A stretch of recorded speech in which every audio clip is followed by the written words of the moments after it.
नमस्कार दोस्तों, मैं दिनेश फिर से एक नया टॉपिक और नया एक समझदारी का ज्ञान। ठीक है दोस्तों, देखो मैं आप पहले भी आपसे कह चुका हूँ कि मुझे जितनी नॉलेज है मैं उतना ही आपको बताऊँगा। ठीक है, जिस ज्ञान को मैं सीख रहा हूँ मैं आपसे उसे शेयर कर रहा हूँ, है ना। जब मैं आपसे सीखता हूँ कुछ तो मैं ये चाहता हूँ कि भाई वो और भी सीखे। ठीक है, मेरा ये मकसद नहीं है कि भाई किसी और को कुछ गलत बताना, कि जो मैं सीख रहा हूँ उसी को बता रहा हूँ मैं आपको, है ना। तो अब मेरे पास किस चीज़ का टॉपिक आया था? हाँ, बच्चों के बारे में बता रहा था मैं आपको, है ना। मान लीजिए बच्चों का और आदमी का किस तरह से प्रक्रिया हो जाती है जब उनके ऊपर कोई शक्ति हैवी होती हो। आज मैं इसके बारे में आपको थोड़ा सा डिटेल बता देता हूँ, है ना। कहीं भी आप जाते हो, मान लीजिए किसी भी घर में जाते हो आप, मान लीजिए थोड़ी देर के लिए मान लीजिए कि हम पड़ोस में ही चले जाते हैं। पड़ोस में आपके को बच्चा है, तो बच्चे को किस तरह से पहचानोगे भाई उसमें क्या खूबी आ जाती है, क्या क्या कारण पड़ जाता है कि उसके ऊपर किसी चीज़ का असर होता है। तो छोटे छोटे चार बातें हैं, उनको ध्यान कर लेना, आपकी समझ आ जाएगी। चार पांच बातें होती हैं ना। पहली बात तो ये है कि वो बच्चा चिड़चिड़ापन रहेगा उसमें। ठीक है। दूसरा, फिर वो अधिकतर बीमार रहेगा। ठीक है, बीमार मतलब ऐसे कि वो जब तक दवा का असर रहेगा जब तक तो वो ठीक है, और दवा ख़त्म हुई उसके बाद वो तुरंत बीमार हो जाएगा। ठीक है। और तीसरी बात, जब वो बाहर निकलेगा ना तो वो खुश रहेगा, और कमरे के अंदर अंदर चिड़चिड़ापन आ जाता है उसमें। तो वो ऐसे आता है यार, मतलब कि बाहर जाकर वो खुश हो जाता है ना, और वो घूमने फिरने में मस्ती हो जाता है। क्योंकि जो उसके ऊपर जो असर होता है ना दोस्तों, वो ये समझ लीजिए वो हर पल नहीं हो पाता। मतलब क्या है कि वो जिस तरह से वो उस जगह से दूर होता है या फिर ज़्यादा आदमियों के सामने आ जाता है, जब वो असर रुक जाता है उसका। ठीक है, और वो असर रुक जाता है तो मतलब क्या है कि उसके सामने क्या है, कुछ तेज़ गन वाले इंसान आ जाते हैं। ठीक है, राशि तेज़ हो जाती है, गण तेज़ हो जाते हैं। तो इसके बाद वो बच्चे को थोड़ा रिलैक्स फील हो जाता है, क्योंकि वो हवा के ऊपर असर पड़ता है, क्योंकि जब हमको परमात्मा ने जो शक्तियाँ दी हैं ना, तो उसके कारण वो उसका असर हो जाता है, और वो मतलब कि बंदा थोड़ा थोड़ा राहत महसूस करता है अपने जीवन की। ठीक है, वो राहत महसूस करता है तो उसमें एक ही छोटा सा निजी कारण निकलता है कि उसके पास जितने भी ज़्यादा बंदे खड़े हो जाते हैं ना, उसके पास एहसास हो जाता है। ठीक है, और उसका एक छोटा सा कारण यही था कि भाई जिस तरह उसको दबेल महसूस होता है ना, कि भाई जो और हैवी, जो हैवी ये कह सकते हैं आप कि नेगेटिव एनर्जी। ठीक है, नेगेटिव एनर्जी के पास जितना भी जिस तरह से महसूस होता है ना, वो नेगेटिव एनर्जी है ना, उसके ऊपर दबाव महसूस होगा, तो वो मतलब कि बच्चे को ठीक करने में मतलब कि उसको ऊपर ज़्यादा मतलब कि लोड नहीं डाल पाती। ठीक है, तो कमज़ोर गण होते हैं, जिसके कमज़ोर गण होते हैं तो उसकी खासियत ये हो जाती है कि भाई उसके ऊपर जितनी भी शक्तियाँ वो अटैक करती हैं ना, उसके बाद ही उसका मतलब कि चेहरे में परिवर्तन आ जाता है। ये मान लीजिए चेहरे में परिवर्तन आ जाता है। ठीक है, क्योंकि वो डरा डरा सा, घबराया घबराया सा रहने लगेगा। ठीक है, और जैसे एक इंसान घबरा जाता है तो उसके ऊपर एक तरीके ये समझ लीजिए कि वो घबराने लग जाता है। ठीक है, वो हिसाब से है।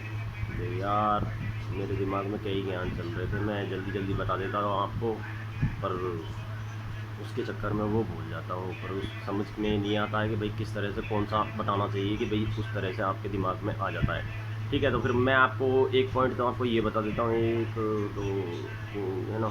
ठीक है, तो आप कभी भी देखना चाहो ना तो एक तरीका ये देख लेना कि भाई उस बंदे को रात में चौंक जाएगा वो।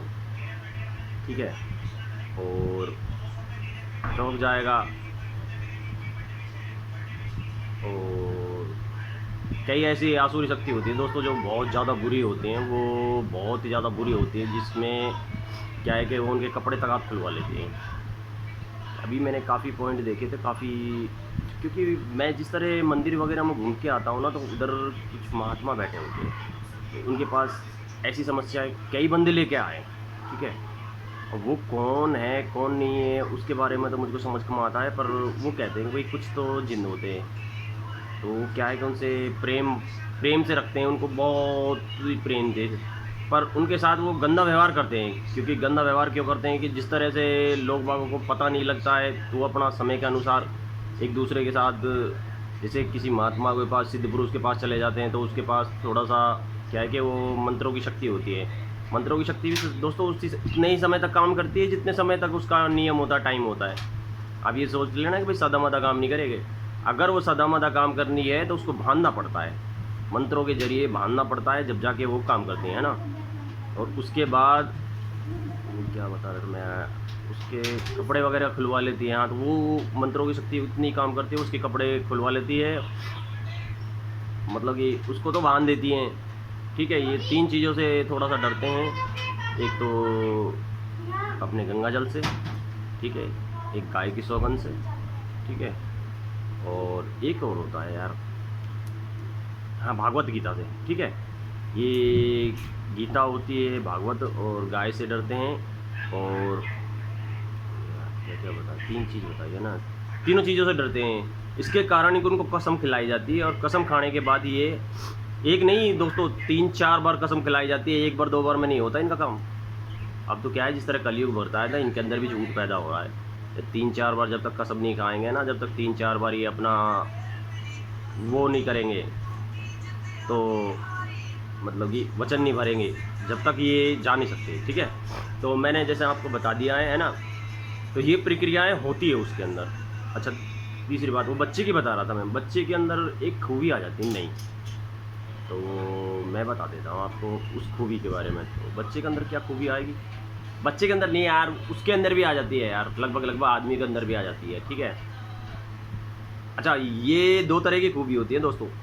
एक बात और बता रहा हूँ आपको, है ना, 2 तरह की खूबी किस तरह होती है कि भाई, पहली खूबी होती है ना, जो भक्ति करने वाले के अंदर भी होती है, जो भक्ति करता है ना उसके अंदर भी होती है, ठीक है। और जो मान लीजिए किसी भक्ति करने वाले के अंदर होती है, और जो मान लीजिए किसी असुरी शक्ति होती है ना उसके अंदर भी होती है, क्योंकि दोनों का ही सेम कार्य होता है कि वो ना दिखाई देने वाली शक्तियाँ होती हैं, ठीक है। ना दिखाई देने वाली शक्तियाँ ये मान लीजिए कि आप असर करती हैं अपना। तो जैसे मान लीजिए जिस तरह से वो हवा की शक्ति नहीं दिखाई पड़ती है, असुरी शक्ति नहीं दिखाई देती है, उसी तरह भगवान की शक्ति भी नहीं दिखाती, पर काम करती है। काम करने का कारण यही हो गया कि भाई ये मान लीजिए कि उसकी आँख है ना, थोड़ी सी पलक बिल्कुल सीधी हो जाएगी, ये पलक वाली, ये वाली पलक बिल्कुल सीधी हो जाएंगी, है ना। तो जब मान ली इसकी थिंकिंग और नेगेटिव एनर्जी होती है ना, जो वो तो उनको रोजीना परेशान करेगी, ठीक है, कि वो बीमार हो जाएगा, हर 4-5 दिन में बीमार हो जाता है, ठीक है। तो ये मेरा एक पॉइंट था जो मैं आपको समझा रहा था और बता रहा था, है ना। तो ये एक पॉइंट अगर आपको दिखता है किसी बंदे में, तो ये समझ लीजिए उसके ऊपर 100% किसी न किसी चीज़ का असर है। तो बहुत बड़ा पॉइंट है दोस्तों, अगर समझने वाले के लिए तो बहुत बड़ा है, ना समझने वाले के लिए छोटा सा है, ठीक है। तो ये इतना बड़ा लंबा पूरा घुमा फिरा कर मैंने आपसे इस वजह से बताया था, इसमें कई लक्षण आ जाते हैं जिसको हमको समझना पड़ता है ईमानदारी से, ठीक है। अच्छा, एक बात और बता दूं, जब दई देवता बोलते हैं, ये मान लीजिए किसी भी इष्ट का, मान लीजिए इष्ट की शक्तियाँ होती है ना, वो इस तरह की प्रवृत्ति नहीं करती हैं, ठीक है। अगर कोई समझदार इंसान होगा और उसके परिवार में मान लीजिए 4-5 परिवार में किसी के घर में दई देवता आते हैं ना दोस्तों, तो उसमें कुछ पल ऐसे होते हैं जिनको समझना ज़रूरी होता है, ठीक है। उस पल को समझने का कारण अलग होता है दोस्तों, है ना। तो ये ज़्यादा बड़ा हो गया दोस्तों, मैं दूसरा दे दूँगा आपको, है ना। सेकंड नंबर पार्ट का हिसाब से डाल लेना आप नेक्स्ट 24 आवर्स में ही, उस हिसाब से, है ना। Thank you. तो आपको ये समझना है अभी तो फ़िलहाल में जिस तरह आपको ये बताया है मैंने कि भाई ये आँखों के ऊपर असर होता है, असर वही दिखता है आपको। अच्छा, ये लोग बाग मेकअप वगैरह करते हैं, हमें यहाँ से वो ये वगैरह, ये क्या है कि अपनी जो अंदर की शक्तियाँ होती है ना, उनको तो नष्ट कर रहे हैं लोग बाग, है ना। जो हमारी अट्रैक्शन होता है ना, उसको ख़त्म कर देते हैं, हमारे गणों के प्रभाव को तो बिल्कुल ही नष्ट कर देते हैं। और जो वो होते हैं ना, बाहरी सुंदरता को तो इस तरह से चमका देते हैं कि दोस्तों ना चाहते हुए भी आसुरी शक्ति पीछे लग जाए। और इसी कारण से ये कलयुग ज़्यादा बढ़ता जा रहा है, क्योंकि हम हमारी पुरानी संस्कृति को जितना भूलते जा रहे हैं ना, उसके ज़्यादा ही हो रहा है ये। ठीक है दोस्तों, दूसरे वीडियो में देख लेना यार, एक साथ तो नहीं पहुंच पाएगा ये, क्योंकि मैं जिस तरह आपको छोटे छोटे पॉइंटों के और सही तरीके से और सही राज बता रहा हूँ, जिसके कारण मेरा वीडियो थोड़ा लंबा ही बढ़ता है। जब देखता हूँ मैं लंबा ही पड़ जाता है, क्या करूँ मैं, सॉरी यार, है ना। पर आप इसको मेंटेन करना उस हिसाब से, और आप एक दूसरे के थ्रू इसको साझा करना। जितना ज़्यादा आप एक दूसरे के थ्रू साझा करोगे, आपको नया पॉइंट मिलेगा सीखने को। ठीक है, सिखाने को तो भाई देखो, मैं कोई भगवान नहीं हूँ जो मैं आपको सिखा रहा हूँ, है ना। बस ये है कि मेरी एक थोड़ी सी समझ है कि भाई किसी बंदे को जब कोई ज़्यादा दुख पा रहा है, उस बंदे को सही निष्कर्षण निकाल के दो ना यार। क्यों उसको दुखी करते हो? क्या परमात्मा यही चाहता है कि भाई सभी भी बंदे उसके दुखी हो? क्या सभी के लिए यही सोच रखता है कि परमात्मा कि भाई मेरा हर बच्चा दुखी हो?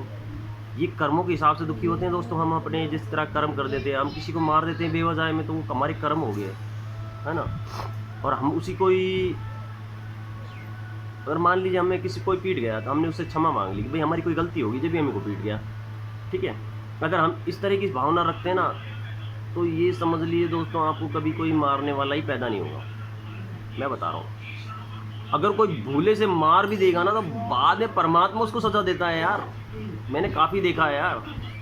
मैं जाता हूँ काम करने के लिए। आज मैं आपको एक और बड़ा पॉइंट बताता हूँ। आज खैर मैंने ये नहीं चाहता कि भाई किसी के साथ बुरा हो, पर फिर भी आज आपको शेयर कर रहा हूँ। बहुत समय से मैंने दाब के रख रखा था, मैं किसी को बताने का इच्छुक नहीं हूँ, क्योंकि ये पॉइंट मैं अगर बता देता हूँ तो फिर ये समझ लीजिए कि मेरा नियम और मन थोड़ा सा उदास हो जाता है कि मैं किसी के साथ बुरा नहीं चाहता और फिर भी हो जाता है।